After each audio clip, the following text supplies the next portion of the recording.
ఆ రోజు ఇక్కడికి వచ్చింది. ఈ రోజు మంత్రిగా ఉన్న కోమటిరెడ్డి వెంకటరెడ్డి గారు ఆ రోజు ఎంపీగా ఉండే. ఏమన్నారు ఇక్కడికి వచ్చి అన్నాడు. ఈరోజు రైతు కమిషన్ చైర్మన్గా ఉన్న కోదండ రెడ్డి గారు అందరూ చెప్పినారు, కాంగ్రెస్ వాళ్ళు మీరు మాకు ఓటేయండి, గెలిపించండి, మీ భూములు మీకు తిరిగి బంగారు పల్లెంలో పెట్టి అప్పచెప్తామన్నారు. మరి 2.5 ఏళ్ళ ఓడ మీద ఉన్నప్పుడు ఓడమల్లన్న, ఒడ్డుకెక్కినాక బోడమల్లన్న అన్నట్టు ఓట్లు వేయించుకున్నారు, అవతల పడ్డరు. ఇవాళ ఫార్మా సిటీ కాదు ఫ్యూచర్ సిటీ అని చెప్పి రంగుల కళ, ఈస్ట్మన్ రంగుల కళ లాంటి సినిమా చూపెడతా ఉన్నాడు. మన రేవంత్ రెడ్డి మాట్లాడుతూ ఉన్నాడు ఇక్కడికి వచ్చి, ఇది future city, Bharat future city, దీనిలో న్యూయార్క్ను తలదన్నే నగరాన్ని నిర్మిస్తా నేను అని చెప్తున్నాడు. ఉన్న సిటీని పట్టించుకునే తెలివి లేదు. ఉన్న సిటీలో దోమలు గుట్టి జనం చచ్చిపోతుంటే దాన్ని అడిగినోడు లేడు. ఫ్యూచర్ సిటీ కడతారట. ఫ్యూచర్ సిటీ ఎవరు కడతారు? ఫ్యూచరే లేని నాయకుడు, ఆయనకు ఫ్యూచర్ లేదుగా. మళ్ళా తప్పిదారి ఆ పార్టీ ఇంకో 50 ఏళ్ళు ఇక్కడ మొలకొత్తనేయకుండా చేసిపోతున్నాడు రేవంత్ రెడ్డి. కాంగ్రెస్ పార్టీని బొందబెట్టే పోతాడు. అట్లాంటి నాయకుడట ఫ్యూచర్ సిటీ కడతాడట. ఉన్న 14,000 ఎకరాలకు వాపసిస్తా అన్నాడు. ఇవాళ ఇంకొక 16,000 ఎకరాలు మీ దగ్గరికి వెళ్ళి తీసుకుంటా అంటున్నాడు. మొత్తం 30,000 ఎకరాల్లో ఏదో చేస్తా అని చెప్పి గ్రాఫిక్స్ తోని AI తోని బొమ్మలు చూపెట్టి టైంపాస్ చేసుకుంటూ గడిపేస్తా ఉన్నాడు. 2.5 ఏళ్ళైంది.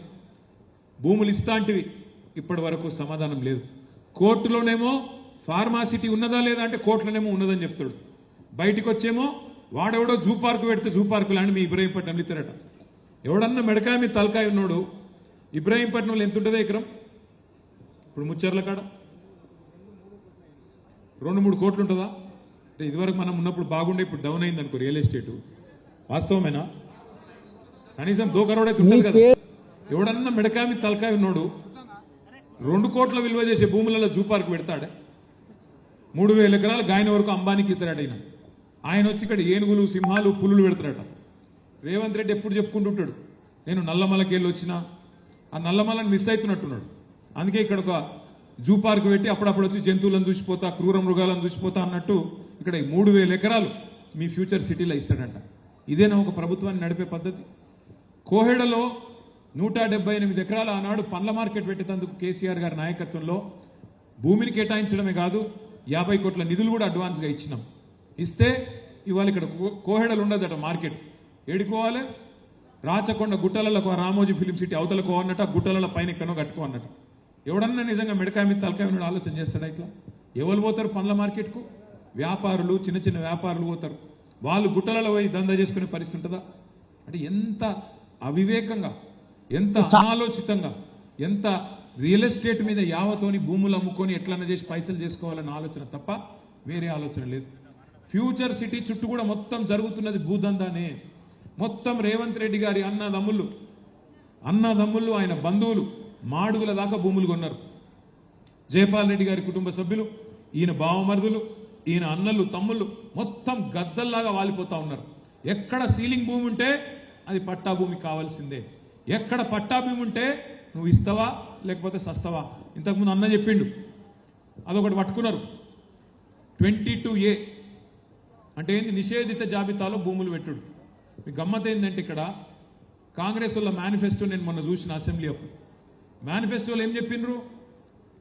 మొత్తం కేసీఆర్ ప్రభుత్వంలో 10 ఏళ్లలో 16 లక్షల ఎకరాలు నిషేధిత జాబితాలో పెట్టిండు. మేము రాగానే 100 రోజుల లోపలనే అవన్నీ కూడా వాపస్ ఇచ్చేస్తాం, తీసేస్తాం అని చెప్పింది. కానీ ఇప్పుడు చేస్తున్నది ఏంది?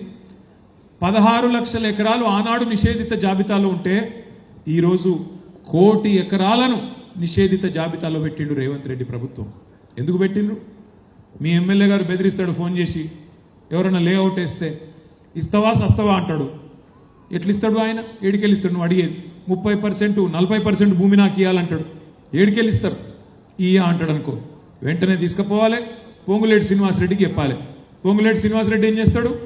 అధికారులకు ఫోన్ చేసి, కలెక్టర్కి ఫోన్ చేసి బెదిరిస్తాడు. వెంటనే పెట్టవాయను నిషేధిత జాబితాలో పెట్టు అనగానే అట్లా పెరుక్కుంటా చాంతాడంత అయ్యి ఈరోజు కేసీఆర్ గారి టైంలో 16 లక్షల ఎకరాలు జాబితాలో ఉంటే ఇవాళ 1 కోటి ఎకరాలకు పోయింది. అంటే ఇక్కడ ఏం నడుస్తున్నది ఈ రాష్ట్రంలో అనేందుకు ఒక చిన్న ఉదాహరణ మీకు. అట్లాగే ఎంత అరాచకం అంటే ఇవాళ మన నాయకులు, మన కౌన్సిలర్లు ఇబ్రహీంపట్నంలో మీరందరూ కష్టపడితే, ఇబ్రహీంపట్నంలో మీరందరూ గట్టిగా పోరాటం చేస్తే మరి 24 సీట్లకు గాను 13 కౌన్సిలర్ సీట్లు మనకు రైట్ రాయల్గా ప్రజలు మనకు అప్పచెప్పింది. ఒకరు ఇండిపెండెంట్ మనకు తోడైంది. ఇక అసంటప్పుడు ఎలక్షన్ ఎక్కడికి వెళ్ళి ఉంటుంది? రైట్ రాయల్గా ప్రజాస్వామ్యంలో మెజారిటీ ఎవరికి వస్తే వాళ్ళు గెలవాలి కదా. కానీ ఏం చేసిండు? ఒక అమ్మాయి 3 సార్లు కౌన్సిలర్, 3వసారి గెలిచింది, శ్వేత. ఆ శ్వేత గారికి బీసీ సర్టిఫికేట్ లేదని చెప్పి కొత్త కేసు. ఇక మన సుదర్శన్ రెడ్డి గారు, మన మున్సిపల్ చైర్మన్, ఆయన ఎప్పుడో 20 ఏళ్ల కిందట ఆనాడు కాంగ్రెస్ ప్రభుత్వంలో భూమి కొనుక్కుంటే వాళ్ళ ఊర్లే ఇలా భూమి భూదాన్ భూమి అని చెప్పి ఆయన మీద కేసు.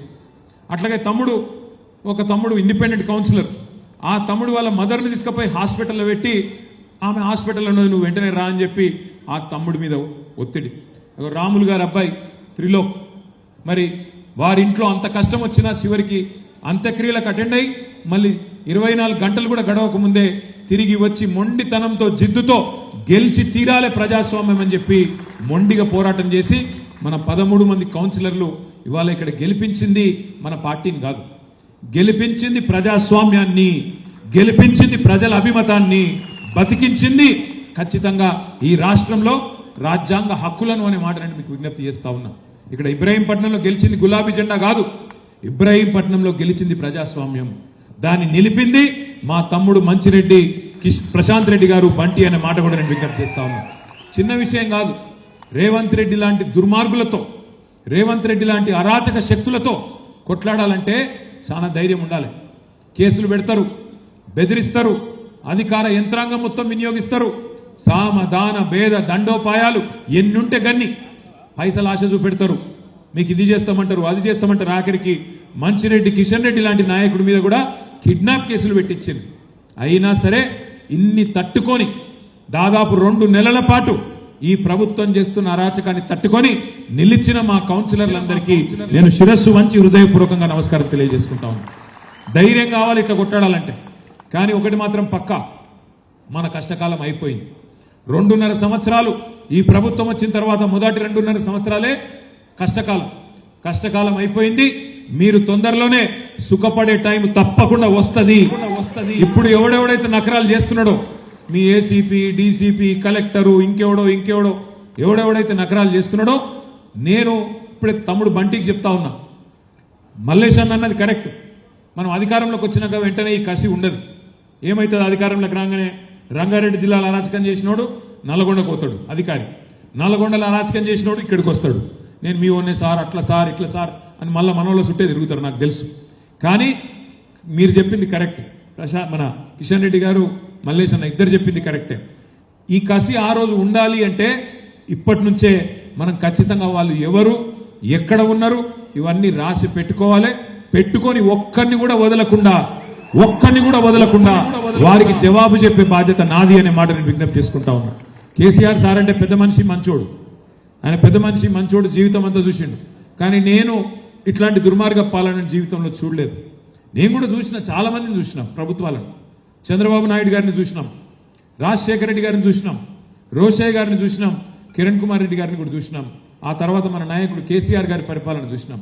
కానీ ఇట్లాంటి చిల్లర ప్రభుత్వాన్ని, ఇంత చిల్లరగా, ఇంత అరాచకంగా పేదవాళ్ళ భూములు గుంజుకొని అసైన్మెంట్ భూముల మీద పడి ఇవాళ అరాచకం చేసే అనుముల రేవంత్ రెడ్డి లాంటి ముఖ్యమంత్రిని మాత్రం ఒక చరిత్రహీనుడుగానే చరిత్ర గుర్తుపెట్టుకుంటుంది.